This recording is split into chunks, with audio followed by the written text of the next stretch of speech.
Hey guys, got a walk around for you today. Kind of a couple of questions and thoughts at the end of the video. So I've been doing a little bit of research on this in recent days, and I don't know a hell of a lot about this car, but I did do a quick Google search just to see what came up to learn a little bit more about it. So what I have been able to figure out is that this is a 1948 Pontiac Silver Streak. It has the inline 8. I believe it is the more deluxe, higher end trim package. One of the things I read said that like these fender ribs indicated it was a little bit higher end. The inline 8 was the higher end option. The interior trim was a little bit different. And I'll show the interior, but it's not in good shape. So if you are an enthusiast on these particular cars, it might make your stomach turn. It makes me kind of mad because this thing was just parked in here to rot. But anyway, back to the just basic information.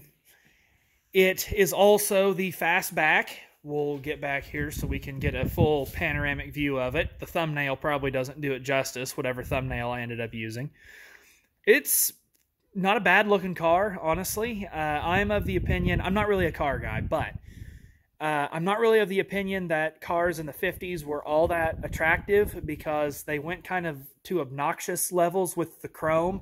But because this is a 48, the chrome is there, but it's nice. I like it. That's just me personally. Somebody else may disagree. That's fine. We all have our preferences. But I actually like the look of this car. I think it looks pretty cool. Definitely looks like it came out of the 40s. That is for sure. Got the Art Deco styling on it, sort of. And I love Art Deco. It's one of my favorite art styles. Quite a deal back in its day, I can imagine. So this car is sitting in, if you can't tell, it's sitting in a shop.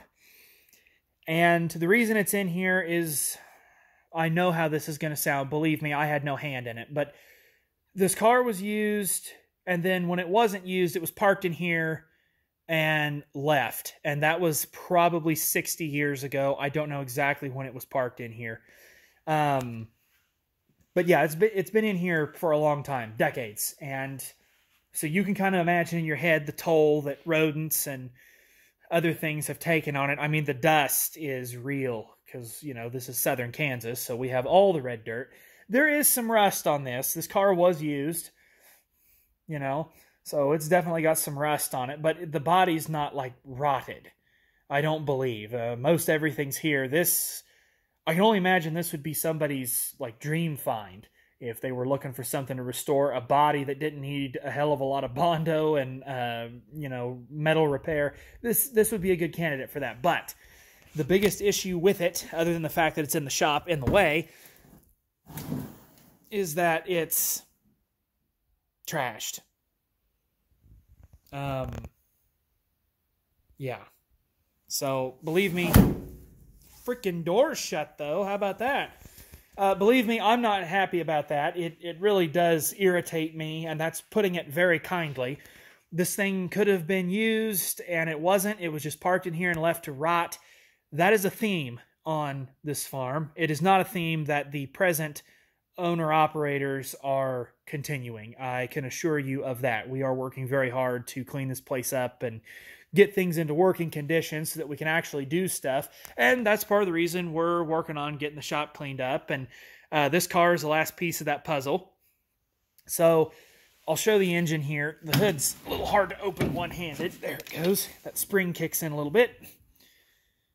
So here we have the engine bay. It is... Look, the pack rats, I hate pack rats, and this is why. If it was just some mice, they don't get this bad. The mice will build like a little nest. Pack rats, they'd make the whole world their nest if they could get away with it. They're just nasty, and they've been at it for decades.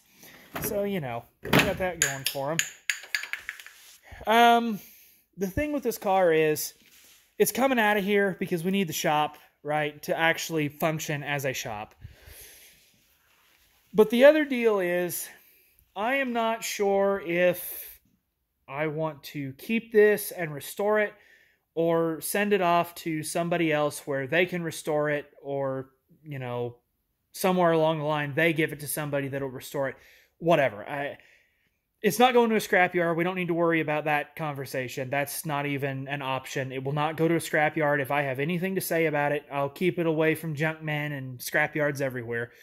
Because even though I'm not really much of a car guy, I can appreciate that somebody out there might be looking for one of these. And I'm just kind of waffling on whether or not I would want to hang on to it and restore it or just pass it on. And I'm kind of turning to the internet for some input. I'm interested to see what you guys think. Would you watch a very long, boring series of me tearing this thing down, cleaning it up, restoring it, fixing it up, getting it running again? Would you watch that? I'm just curious. And for those of you that are more familiar with these, I'm also curious as to how hard parts would be to get. What I've learned on the internet, which is not much as it concerns this anyway, is that these were made for quite a while and that they didn't change a hell of a lot about them. And so I would think that even though it's been a long time since these cars were in production, that there would be enough of them left out there that, you know, parts would be more attainable than, say, a more limited production model of vehicle. If that makes any sense. But for those of you that are familiar with these, that I'm asking if parts would be easier to find or if they would still be incredibly difficult to find. And this might ruffle some feathers. I am not a stickler for going back everything original. If I have to use some aftermarket parts, I am totally fine with that. I don't care. It's not going to bother me any. I just want it to look like it did when it rolled off the factory. If, you know, I have to use some aftermarket spark plugs or, you know, I'm not using a period correct distributor, I don't really care. It doesn't bother me that much. But I'm curious about all that. So if any of you happen across this video and you know, please leave a comment and I will definitely read it. That knowledge would be much appreciated because stuff like that you can't always find online very easily. Any other miscellaneous information that enthusiasts of these may be aware of, I am interested in. Go ahead and share that down in the comments section, or you can send me an email if you want, but the comment section is a little more public, and so other people can see it too. If anybody... Okay, I know how this is going to sound. I'm going to say it anyway. If anybody is old enough to remember having worked on these regularly, how hard are they to work on? You know, are they kind of a pain in the butt? Are they cantankerous? Are there some inherent issues with them? You know, what's the deal here? And don't be afraid to get a little technical because I've wrenched on plenty of things around here. You know, I've done quite a bit of work to that. Granted, it's a 2001, but I'm no stranger to working on stuff. I've had all sorts of stuff out of that. I've had the dash out of it. I've pulled the seats out of it, you know, all sorts of stuff like that. I'm not opposed to that type of work. And I know more or less how everything works on vehicles. So even though this is a bit older than what I'm used to, I can figure it out. I'm not completely inept most days. So those are just kind of the questions and things that I've been thinking about, and I wanted to put that out to the internet and see what they thought and maybe get some input.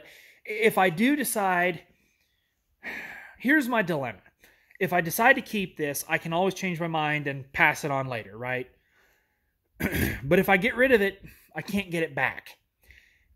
That's obvious, you know? What I'm really getting at here is I'm trying to figure out if I actually want to restore this because I genuinely want to and I genuinely think this thing is interesting, or do I want to restore it and mess with it because I feel guilty and or I'm not confident a junk man won't get a hold of it? I mean, what's really going on here? And I'm having some trouble sorting that out. Normally, I wouldn't go on the internet and talk about my feelings, but I think in this context, it's okay. I don't think I'm going to get laughed at too much. But I am curious as to what you guys think. Because I really don't know what all I'll be getting into. I've got a pretty good idea. There's a lot of old tractors and stuff around here I've been interested in restoring. And when we get the shop cleaned out and we get some of the important, useful things around here fixed up and running again, then we can focus on restoring some of the smaller tractors we have. And I think that would be pretty cool. That's something I've thought about for years, and I've done some research and looking and seeing what kind of parts I can get and how hard it is to get them and production history and all sorts of stuff like that. So I'm not new to restoration in theory. I've never done one, but I know of it and kind of what's involved and what you might be getting into. But here's the thing. With cars, one of the things that's really bothered me about them, and I've never been a car guy, but I've thought about doing car restorations on certain things. I've always been scared of body work because I'm a farmer, okay? I'm not meant for precision work in terms of what looks right and what doesn't. The guys that restore cars and do body work and do interior work and detailing and all that, look, you either have an eye for it or you don't. And I don't. I know I don't. I could probably get pretty close, but this is also why I like the idea of restoring a tractor, because a tractor is a lot more forgiving. The tractor doesn't have quite the curves and angles and stuff that cars do like this, and so, you know, it's a lot more forgiving. And if I had to fabricate a new hood, I could do that, and it would be fine. But if I had to fabricate a hood for like this, oh my gosh, I could never do it. I'd bankrupt myself on that alone. And with a good body here, that's a big plus, but the interior's shot, so I don't know if the interior could be cleaned. I don't know if it could be rebuilt. I don't know if I'd have to go buy a parts unit. I'm just not sure. And so again, I'm putting this out to the World Wide Web to see what people have to say. Help me out here, give me a little advice, that sort of deal. This poor thing, yeah, again, I don't know if I just feel bad about it or it's not my fault.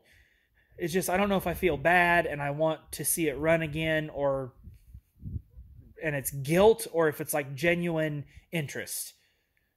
I'm not doing a good job at explaining this, so I'm kind of walking around it and talking out of thin air to see if I say it the right way, but I don't think I'm going to. So that's pretty much it. I know the video is not super interesting. I'm sorry. Some people might be more professional. I'm not.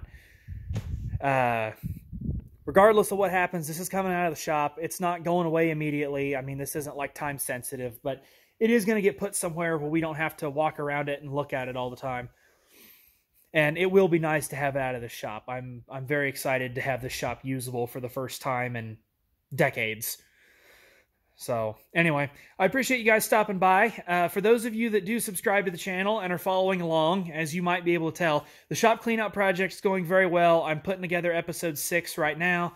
This is the final piece. Once this comes out, I can tidy that episode up, and then we are on to the shop improvement project, which is going to be really fun, and there's a lot of stuff involved with that too. So I don't think that's going to be out before Christmas, so I've put this video together. I might try and do a couple more and throw out a few more short videos before the new year. So keep an eye out for those if you follow along on the channel or whatnot. But anyway, I thank you all for stopping by and showing an interest, even if it's just a passing interest. And y'all have a Merry Christmas, because today is December 20th, so, you know, y'all have a Merry Christmas, and we'll just catch you in the next one. Thanks for watching.